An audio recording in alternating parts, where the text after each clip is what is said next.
नमस्कार, मैं हूं आपके साथ जया मिश्रा। यूपी में सियासी घमासान जारी है और इस बीच आपको हर अपडेट बताएंगे। बिल्कुल, नमस्कार, मैं हूं आपके साथ गुंजन दीक्षित। 5वें चरण के बाद आज सियासी दिग्गज एक बार फिर चुनावी रण में दम भरते हुए नजर आएंगे, क्योंकि अभी 2 चरण बाकी हैं। बिल्कुल गुंजन, और एबीपी गंगा आपको यूपी चुनाव से जुड़ी हर खबर का अपडेट बताएगा। सूबे की सियासत से जुड़ी हर तस्वीर और उनके मायने भी समझाएगा। तो चलिए शुरुआत करते हैं बुलेटिन की।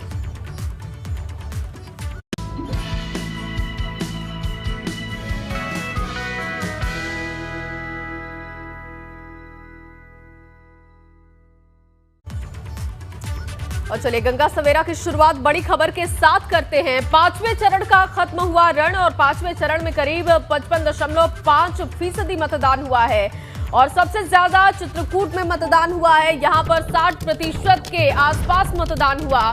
सबसे कम मतदान प्रतापगढ़ जिले में हुआ है, जहां पर 53.53 के आसपास यहां पर मतदान रहा है। यानी कि देखिए, चित्रकूट में सबसे ज्यादा मतदान हुआ, वहीं प्रतापगढ़ की बात करें तो यहां पर सबसे कम मतदान हुआ है। बिल्कुल, 5वें चरण में करीब 693 प्रत्याशी चुनाव मैदान में थे, जिनकी किस्मत का फैसला रविवार को वोटर्स ने ईवीएम में कैद कर दिया। 5वें चरण में 11 जिलों की 61 सीटों पर वोट डाले गए। अब 10 मार्च को नतीजे आएंगे। 693 प्रत्याशी, इसके साथ साथ 7 मंत्रियों की किस्मत भी अब ईवीएम में कैद हो चुकी है।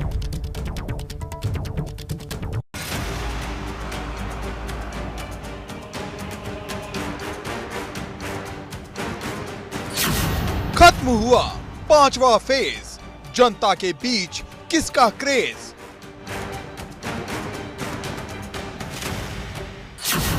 693 उम्मीदवारों की किस्मत ईवीएम में कैद।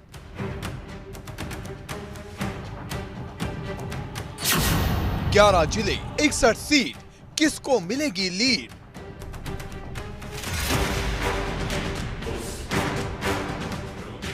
जिस 5वें चरण की लड़ाई को सबसे निर्णायक माना जा रहा था, वो खत्म हो गया है।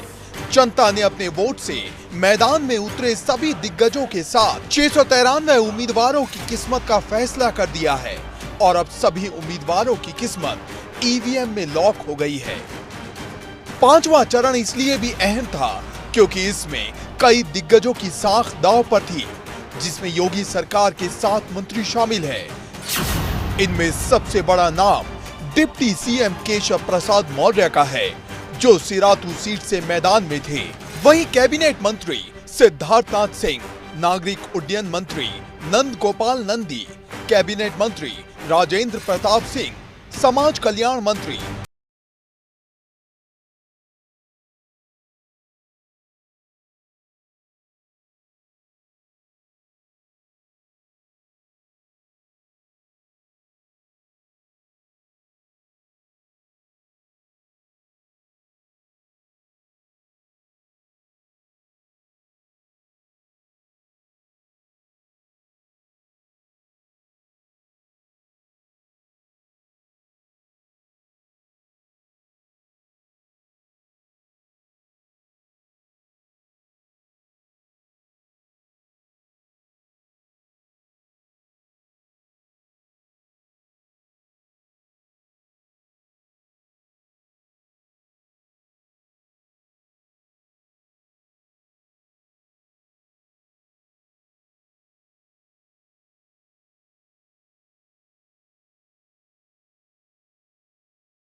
कांटे की टक्कर देखने को मिल रही है।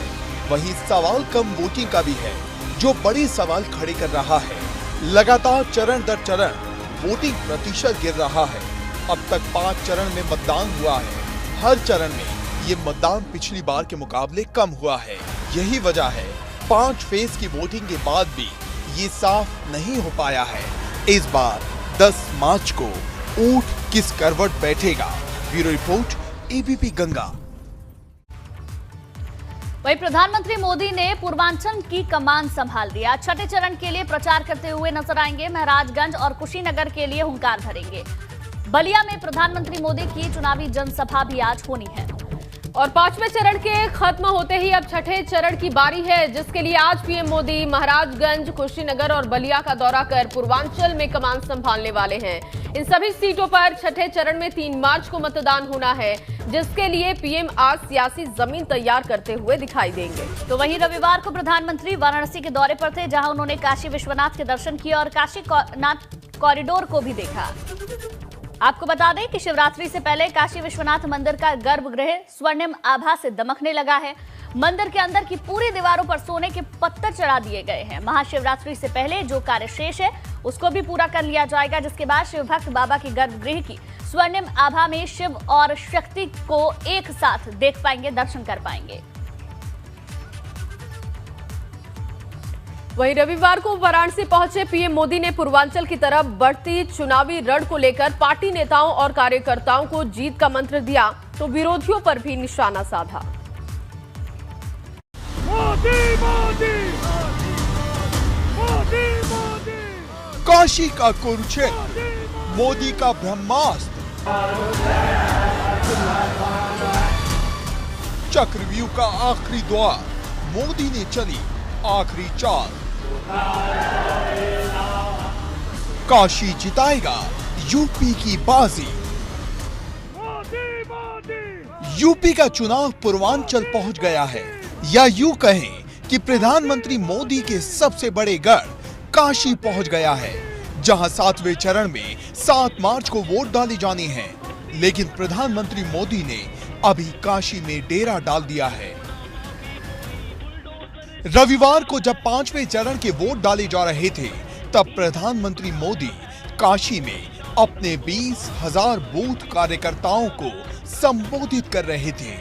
इस कार्यक्रम में पीएम मोदी खुली जीप में सवार होकर पहुंचे, जहां पीएम मोदी ने अखिलेश यादव पर जमकर हमला किया। बहुत अच्छी बात है, 1 महीना नहीं, 2 महीना, 3 महीना वहीं रहे, अच्छी बात है। वो जगह रहने वाली है, आखिरी समय पर वहीं रह जाता है बनारस में। काशी में मेरी मृत्यु की कामना की गई तो वाकई मुझे बहुत आनंद आया, मेरे मन को बहुत सुकून मिला। इसका मतलब ये कि मेरी मृत्यु तक न काशी के लोग मुझे छोड़ेंगे और ना ही काशी मुझे छोड़ेगी। आपको बता दें, अखिलेश यादव ने यह बयान तब दिया था जब प्रधानमंत्री नरेंद्र मोदी काशी कॉरिडोर का उद्घाटन करने पहुंचे थे। हालांकि पीएम मोदी ने तब अखिलेश यादव के बयान पर कोई रिएक्शन नहीं दिया था। जितने भी जवाब आए थे भाजपा के दूसरे नेताओं की तरफ से आए थे। लेकिन यूपी चुनाव जब आखिरी राउंड में पहुंच गया है, तो प्रधानमंत्री मोदी ने न सिर्फ उस बयान का जवाब दिया है, बल्कि काशी विश्वनाथ के मंदिर में मंत्र उच्चारण के बीच काशी विश्वनाथ का रुद्राभिषेक किया। काशी के साथ साथ पूरे पूर्वांचल को बड़ा संदेश दे दिया है। गौरतलब है, काशी जहां प्रधानमंत्री मोदी का संसदीय क्षेत्र है, वहीं भाजपा का सबसे बड़ा गढ़ है। 2017 के चुनाव में वाराणसी की 8 सीटों में से 6 सीटें भाजपा ने और 2 सीटें भाजपा की सहयोगी दल ने जीती थी। मतलब पूरी तरह से क्लीन स्वीप कर दिया था। लेकिन इस बार भाजपा की कोशिश काशी मॉडल के जरिए 7वें चरण के हर जिले में कमल खिलाने की है। लेकिन बड़ा सवाल है, क्या भाजपा 7वें चरण में हर सीट पर कमल खिला पाएगी? क्योंकि इस राउंड में काशी है तो आजमगढ़, गाजीपुर, मऊ और जौनपुर जैसे जिले भी है, जो समाजवादी पार्टी के पुराने किले रहे हैं। यही वजह है पूर्वांचल को यूपी चुनाव का फाइनल कहा जा रहा है। मतलब लखनऊ में किसकी सरकार बनेगी, ये पूर्वांचल तय करेगा। Bureau report, ABP Ganga. वहीं पूर्वांचल में जहां एक तरफ प्रधानमंत्री मोदी ने अपनी पूरी ताकत झोंक दी है, वहीं पूर्वांचल के रण में सपा का विजय रथ भी घूमेगा। विजय रथ के साथ अखिलेश यादव चुनावी दौरे करेंगे। आज अंबेडकर नगर, संत कबीर नगर और बस्ती में प्रचार करेंगे। छठे चरण के लिए अखिलेश कई जनसभाओं से हुंकार भरेंगे। और छठे चरण के लिए आज सपा अध्यक्ष अखिलेश यादव भी ताबड़तोड़ दौरे करने वाले हैं। आज अखिलेश यादव अंबेडकर नगर में 3 जनसभाओं को संबोधित करेंगे। इसके लिए वो सुबह 11:30 बजे जलालपुर में एनजी इंटर कॉलेज पहुंचेंगे और इसके बाद अकबरपुर और फिर टांडा में जनसभा करने वाले हैं। अंबेडकर नगर के बाद दोपहर 2 बजे अखिलेश बस्ती पहुंचेंगे। यहां भी पॉलिटेक्निक मैदान में जनसभा को संबोधित करेंगे और फिर अखिलेश संत कबीर नगर का भी दौरा करने वाले हैं। यहां अखिलेश दोपहर 3:30 बजे जनसभा को संबोधित करेंगे।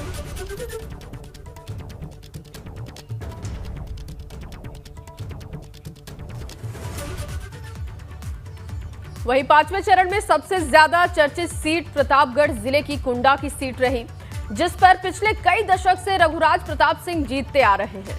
कभी सपा सरकार का हिस्सा रहे रघुराज प्रताप उर्फ राजा भैया की राह इस बार सपा प्रत्याशी उतारकर अखिलेश यादव ने मुश्किल कर दी है। तो वही चुनाव के दौरान सपा प्रत्याशी ने हमले कराने के आरोप लगाकर राजा भैया की नैतिकता पर भी सवाल खड़े कर दिए हैं।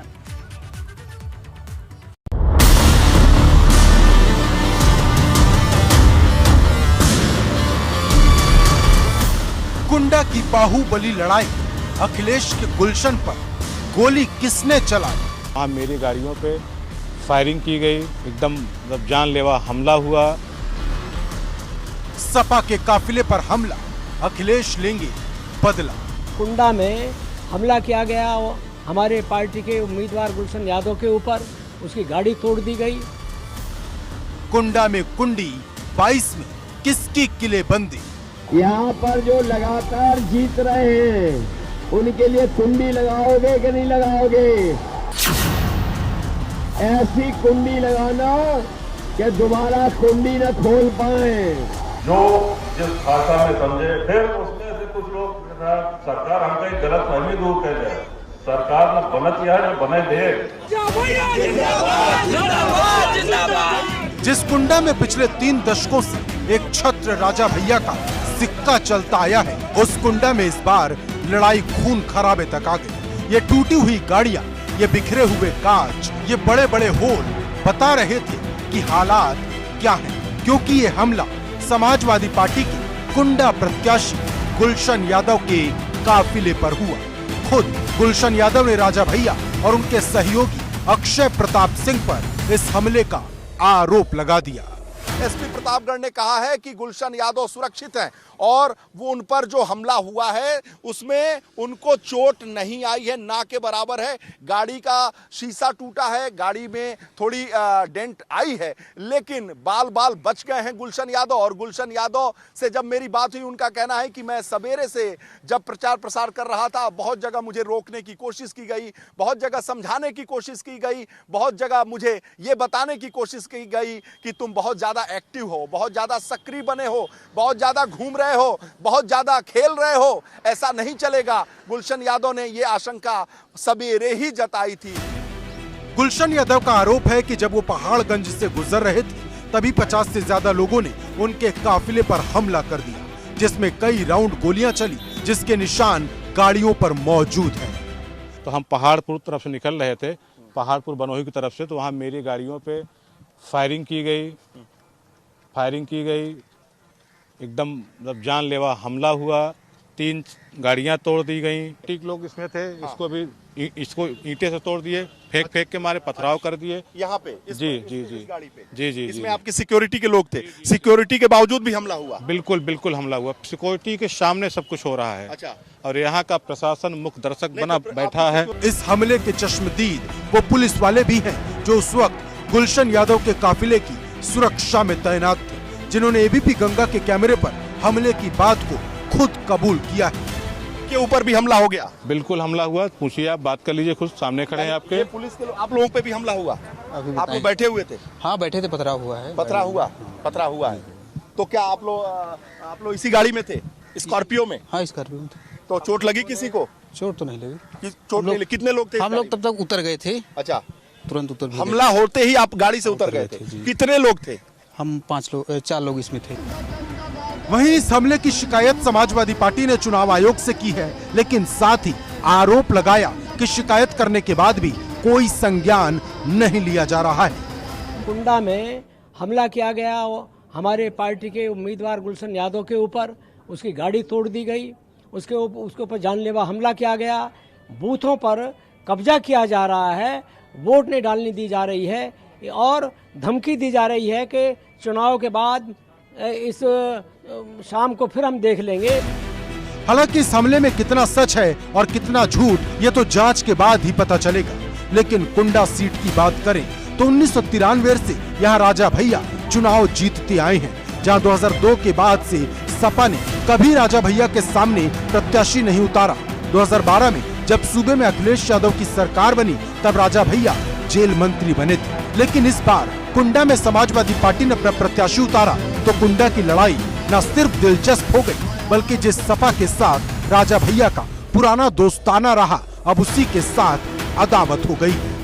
कुंडा के लोगों, यहाँ पर जो लगातार जीत रहे हैं उनके लिए कुंडी लगाओगे कि नहीं लगाओगे?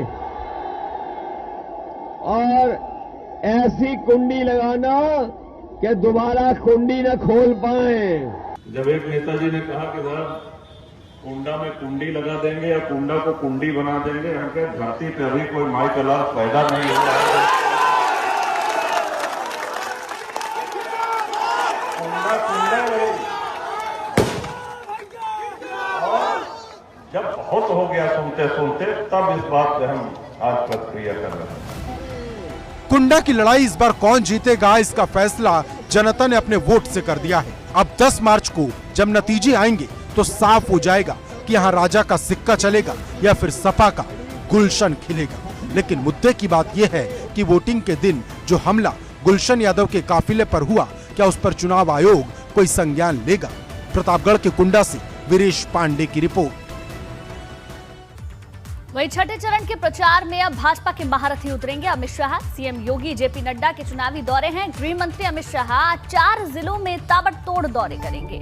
गोरखपुर में CM Yogi Adityanath road show करेंगे। छठे चरण के लिए अमित शाह भी आज अपनी ताकत दिखाएंगे। और आज केंद्रीय गृह मंत्री अमित शाह कुशीनगर, संत कबीर नगर, सिद्धार्थनगर और बस्ती में चुनावी जनसभाओं को संबोधित करने वाले हैं। इसके अलावा शाम को वो गोरखपुर में सीएम योगी के लिए चुनाव प्रचार करेंगे। अमित शाह गोरखपुर में शाम को टाउन हॉल से रोड शो की शुरुआत करेंगे और इस रोड शो को ऐतिहासिक बनाने के लिए पूरी तैयारी पार्टी संगठन की तरफ से कर ली गई है।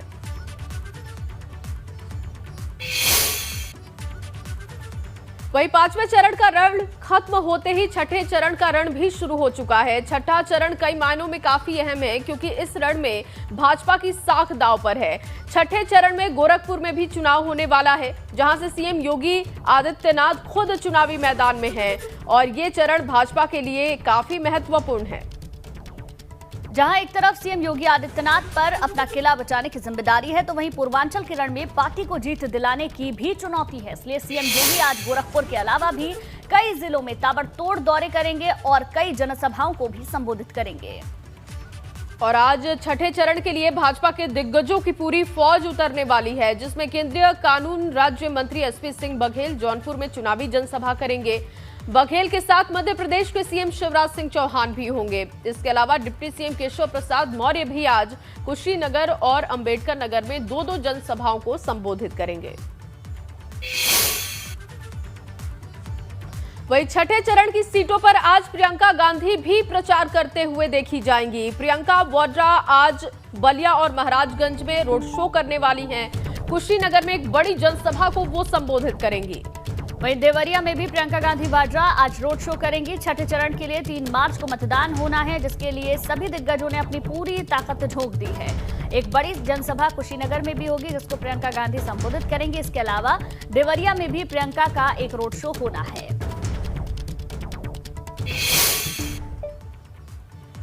वहीं 7वें चरण के लिए भी आज बसपा सुप्रीमो प्रचार करेंगे। आजमगढ़ में आज मायावती की चुनावी जनसभा होगी। सुबह 11 बजे आजमगढ़ के समेदा मायावती पहुंचेंगी और आजमगढ़ में खोई सीटें वापस पाने की वो कोशिश करेंगी। 10 में से बसपा को 2017 में सिर्फ 4 सीटें मिली थी और ऐसे में आज ताकत झोंकती हुई मायावती दिखाई देने वाली है।